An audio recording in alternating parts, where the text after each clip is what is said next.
15세기 이전 유럽에서 만들어진 음악은 대부분 신에게 바치기 위한 종교적 목적을 가진 것이었다.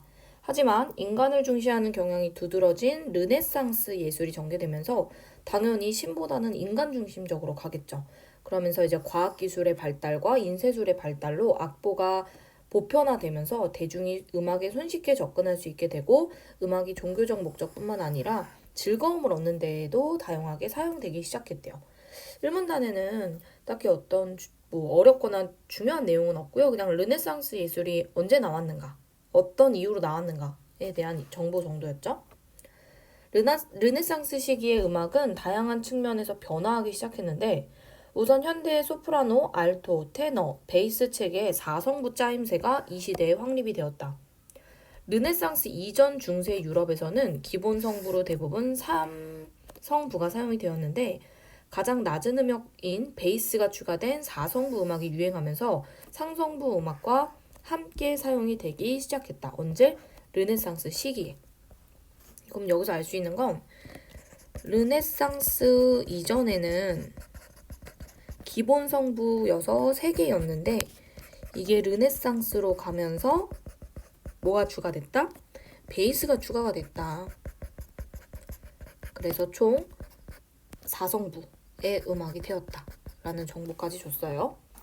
4개의 성부 중 가장 높은 성부인 소프라노가 선율적인 중요성을 가지고 나머지 성부는 화음적인 배경, 즉 반주만을 제공하는 4성부의 음악을 호모포니라고 한다.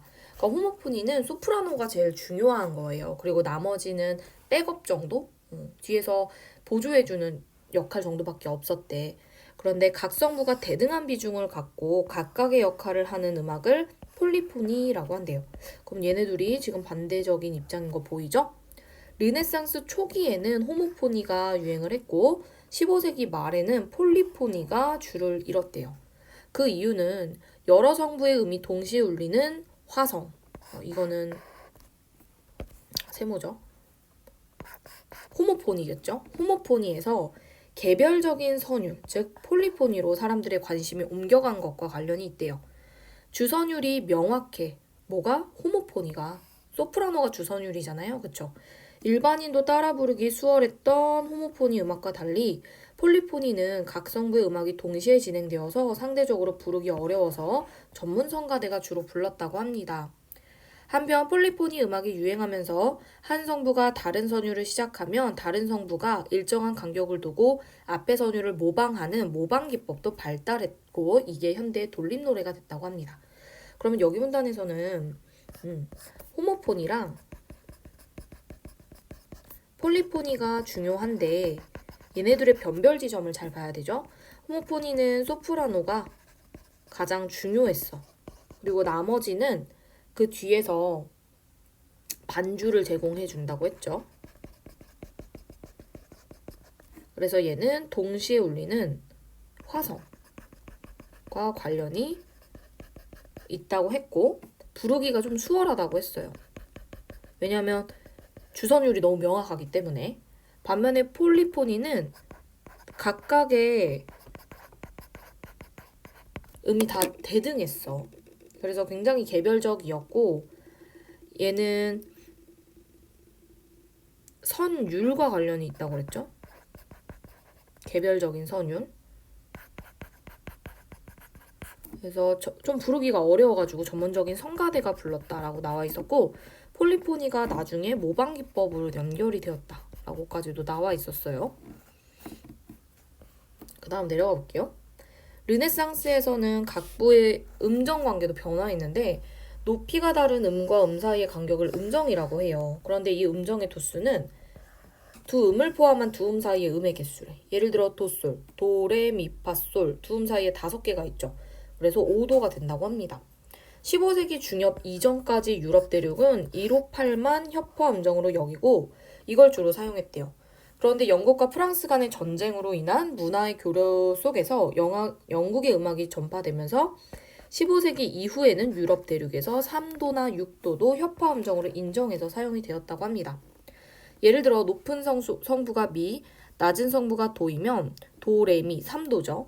그래서 15세기 중엽 이전에서는 이걸 불협화음으로 여겼어요. 왜냐면 예전에는 158만 인정해줬기 때문에. 근데 그 이후에는 얘도 협화로 인정을 해서 자주 사용했대요.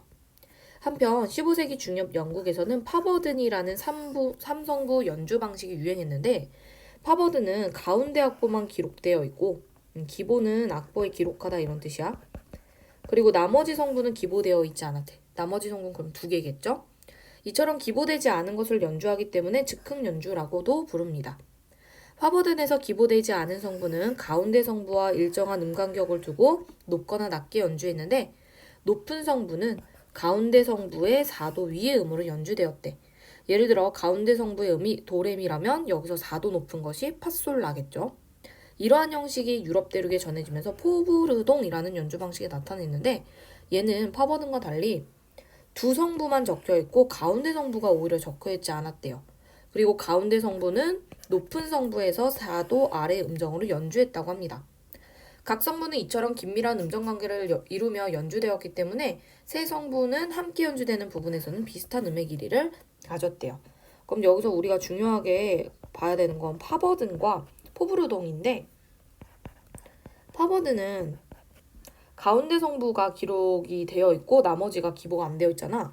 그래서 가운데 성부가 기보가 되어 있으니까 얘를 통해서 높은 성부를 연주할 때 4도 위로 연주하라고 나와 있었어. 반면에 포브르동은 가운데 성부가 기록이 안 되어 있죠. 기보가 안 되어 있고 높은 성부가 기보가 되어 있는데, 이 높은 성부에서 4도 아래가 가운데 성부가 된다. 이렇게 나와 있었습니다. 그래서 기보가 되어 있는 걸 통해서 기보가 안 되어 있는 음을 추론하는 게 바로 파버든과 포브르동이었다. 자, 2번 문제를 한번 풀어볼까요? 기역은 파버든이고 니은은 포브르동입니다. 기역이 유행하던 시기에 영국에서는 3, 6도 음정을 협화 음정으로 사용했다. 근데 여기 문단을 보면 15세기 중엽 이후에서 3도, 6도를 협화 음정으로 인정해서 유행하기 시작했다고 나와 있는데, 25세기 중엽 영국에 이미 파버든이 있었습니다. 그래서 1번은 맞는 거고요.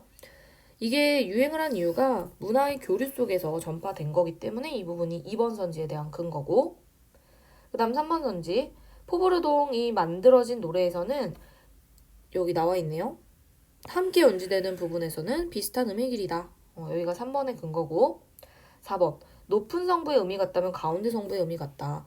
만약에 지금 높은 성부의 음이 같다고 치면 파버든에서는 가운데 성부가 이거보다 4도 아래가 될 거고, 포브르동도 높은 성부보다 4도 아래가 될 거기 때문에 결국에는 같은 음이 되겠죠. 4번도 맞습니다. 5번이 지금 틀렸는데요. 기역과 같은 경우에는 기보되는 성부가 가운데 성부고 나머지가 기보가 안 되어 있어요. 그럼 기보가 되지 않은 건 두 개죠. 반면에 포브르동은 나머지 두 개는 기보되어 있는데 가운데가 기보되어 있지 않았어요. 그래서 5번이 정답인 이유는 기보되지 않은 성분이 수가 다르기 때문입니다. 네, 얘는 하나가 기보가 안 됐고요. 얘는 두 개가 기보가 안 됐고 얘는 하나가 기보가 안 됐죠. 그 다음 마지막 문항 갈게요. 또한 르네상스 시기에는 무지카 픽타라는 암묵적인 규칙이 존재했대요. 암묵이라는 건 보이지 않는, 드러내지 않는 이런 의미지. 그래서 음을 변형해서 연주하는데 대표적인 것이 증사도의 예방이다. 그럼 무지카 픽터는 결국 증사도를 싫어하는 거야. 4도 사이에 온음이 둘이고 반음이 하나인 경우를 완전 4도, 그리고 온음이 셋인 경우를 증4도라고 하는데, 그림에서 보면 파와 시 사이에 온음이 3개가 있죠. 이게 증4도래. 그러면 어떻게든 무지카 픽타에 의해서 이걸 하나를 바꿔야 된다는 거야. 그래서 르네상스에서는 이 증사도가 불안정한 느낌이라서 파와 시가 같이 있을 때는 시를 반음 낮춰서 완전 4도로 바꾼대요. 얘들 반음으로 낮춰버리면 온음 2개에다가 반음 하나가 되니까 완전 4도에 해당이 되는 거겠지. 그렇죠? 르네상스 초기에는 가사의 표현이 좀 무시되었는데 나중에 중기에 이르러서는 가사가 강조가 되었대요. 네, 아무튼 그렇다고 합니다. 자, 그러면 1번 문제. 이것도 지문에서 찾을게요.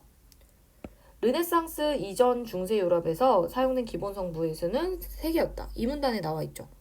원래는 3개였다. 그 다음 2번. 인쇄술의 발달로 악보의 대중화가 일어났다. 네, 여기 나와 있죠. 3번. 모방 기법은 각 성부가 대등한 지위를 갖는 짜임새. 그 대등한 관계를 맞는 짜임새가 폴리포니잖아.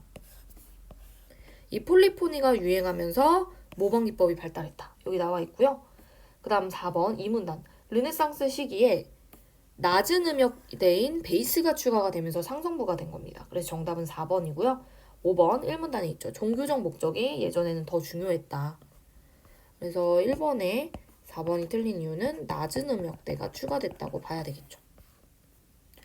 자, 3번 문제 볼게요. 자, 이 악보는 포브르동을 연주하기 위해서 르네상스 시기에 만들어진 거고요. 이 악보는 높은 성부라고 합니다. 자, 포브르동이라는 걸 지문에서 이제 연결해서 생각을 해보면 가운데 성부는 기보가 안 되어 있고 높은 성부가 기보가 되어 있어요. 그리고 이 높은 성부로부터 4도 아래로 기록을 한다라고 나와 있었어. 그러면 우리는 여기 나와 있는 이 높은 성부인 라와 시를 보면서 얘의 가운데 성부가 뭔지를 알아내면 돼. A의 가운데 성부는 그러면 라에서 4도 아래겠네요. 그럼 뭘까요? 라, 솔, 파, 미겠네요. 미. 지울게요. 자, 그리고 이 B 같은 경우에 가운데 성부와 함께 연주한대. 얘가 높은 성부거든요. 시가. 그럼 시로부터 4도 아래는 누구야? 파겠지. 그런데 지문에서 뭐라고 했냐면 무지카 픽타에 의하면 파와 시가 함께 연주가 될 때는 시를 반음 낮추라고 했어.